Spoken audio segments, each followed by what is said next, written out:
In this video, I'll be talking about how to write a winning resume. I'll outline the important aspects of a resume, as well as some tips to make your resume stand out to an employer. While many of us have been introduced to the concept of a resume while in high school or by family members, let's review the purpose.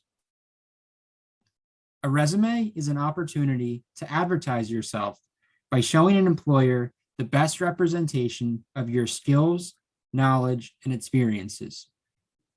In terms of what you can put on your resume, items such as activities, work experience, and education should be included.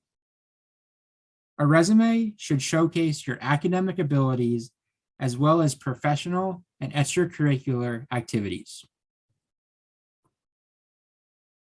Now we'll talk about some tips on what a winning resume should look like. We recommend that you start a blank Word document and create your resume without any sort of template. The reason for this is your resume should be your own style and unique to you. Another important note when it comes to resumes is keeping the format consistent throughout. Other tips to keep in mind are keeping the margins 1/2 inch to 1 inch, using a standard font like Times New Roman, keeping the font size between 10 to 12 point, using action-oriented phrases, quantifying when possible, and most importantly, your resume must be error-free.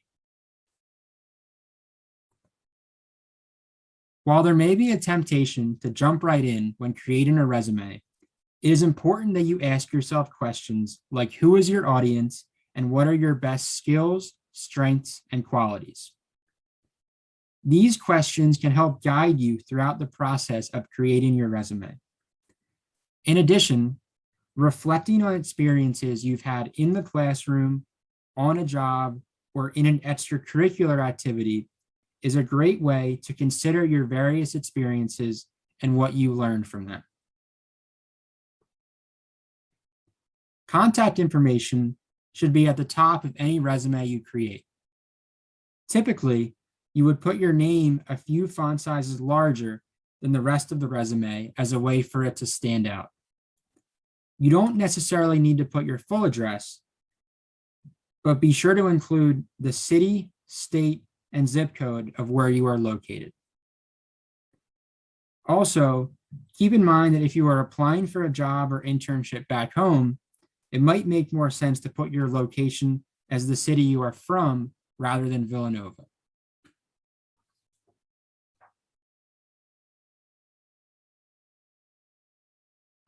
An objective would also go near the top of a resume, underneath your name and contact information. Here's an example objective. First-year student seeking a summer internship with a dynamic public relations company to sharpen writing abilities and participate in a variety of company projects. Please remember that an objective is optional. The example objective I just read is specific and descriptive while also being brief. If you include an objective, it could be an opportunity to help better explain what you are seeking in a position, but it must be specific. The education section will also go near the top of your resume, either underneath your contact information or underneath the objective if you decide to have one. Be sure to put your education experiences in reverse chronological order and list the school name, location, degrees, date of graduation, and more. Also, be sure to include educational experiences such as study abroad, as well as any academic awards you've earned. Before we look at an example, let's talk about GPA. While listing your GPA is not a requirement, it is generally accepted that if your GPA is above a 3.0 or a positive reflection of your potential, then it should be included. Just keep in mind that if you do not include your GPA, an employer may ask why that is, so be prepared for that type of question. Here's an example of what an education section could look like. Notice how in the high school section, they included a scholarship they were awarded, as well as information on AP credits. Please feel free to include any academic awards, such as Dean's List, as well as any relevant coursework in this section.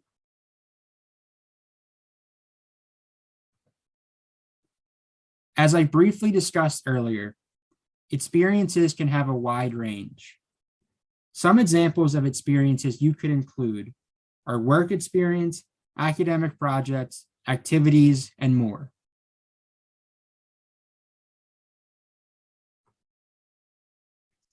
Experiences are incredibly important as they help you better understand potential career interests and teach you valuable skills. On a resume, this is your opportunity to talk about your accomplishments. Here are some things to keep in mind when describing your experiences. You should focus on the skills that you gained, how you contributed to that organization, and what you learned. Each description, which can be accompanied by a bullet point, should start with a strong action verb like manage, provide, or collaborate, to name a few. Also, be sure to use present tense if you are still currently at this position, or past tense if it's a position you previously held. Lastly, be sure to quantify when possible as a way to help the employer get a better understanding of what you specifically accomplished at this job.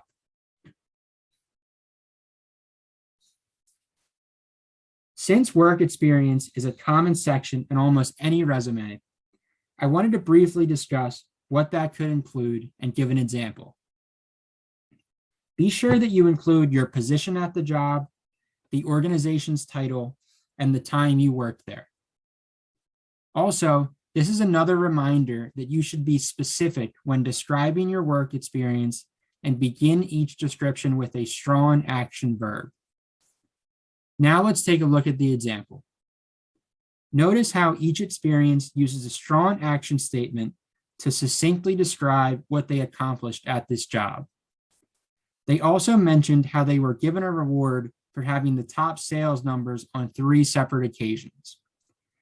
This is a reminder to include any accomplishments from a job as a way to showcase your skills in action.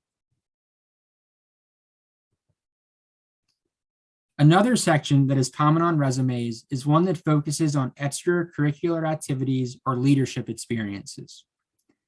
In this section, you could include if you were on an executive board of a club at Villanova or held a position within your major that allowed you to work closely with faculty. For first or second year students, we encourage you to include high school leadership experiences as well. Now let's take a look at the example of what an activity or leadership experience could look like. In the example, they do a great job being descriptive as well as showcasing the various skills they had to use while performing these responsibilities.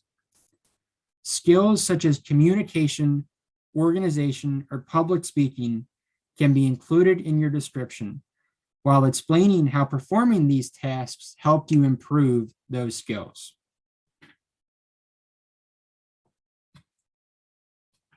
Now we'll discuss the skills section of your resume. An important note is that the skills you put in this section should be limited to hard skills.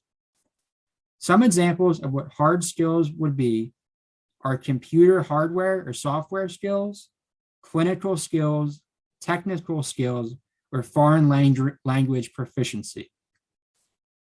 To be specific, an example would be if you are proficient in a computer software like Microsoft Office or hold any certificates that are related to your major. This section is very important for those in the technology or engineering field. Also, be sure to qualify how well you know this skill by putting fluent, proficient, conversational, etc. The last thing to mention about the skills section is that you should not include soft skills. Soft skills would be leadership, organization, or communication skills. These can be included in the description of your experiences when you are describing what you learned at a job or extracurricular activity, but should not be included in this skills section. Some final things to keep in mind are that your resume must be error-free. Be sure to proofread many times, or even feel free to schedule an appointment with a career counselor at Villanova's Career Center before submitting. Be sure to tailor your resume to the audience that is reading it. A way that can be accomplished is by researching and learning more about the company you are applying to. In addition, use your own unique style and be sure to keep formatting consistent throughout. Lastly, save your document as a PDF and email it to your employer unless instructed to do otherwise.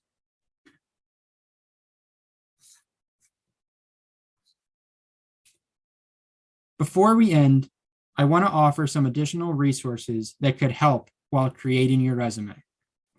First, VMOC is an online tool through Villanova's Career Center that will give you feedback on your resume and provide you with a score on a scale of 0 to 100. This resource can help guide you throughout the resume process and will give you detailed feedback and steps to improving your resume. Also, we highly recommend you schedule an appointment through Handshake with a career counselor at Villanova's Career Center. This can be a great way to get personalized feedback, as well as have any questions answered regarding the process of looking for jobs or internships, exploring potential majors or career paths, and much more. If you want more helpful resources for professional and career development, visit our website at careers.villanova.edu or use Handshake as a chance to learn more about upcoming events, related resources, and more.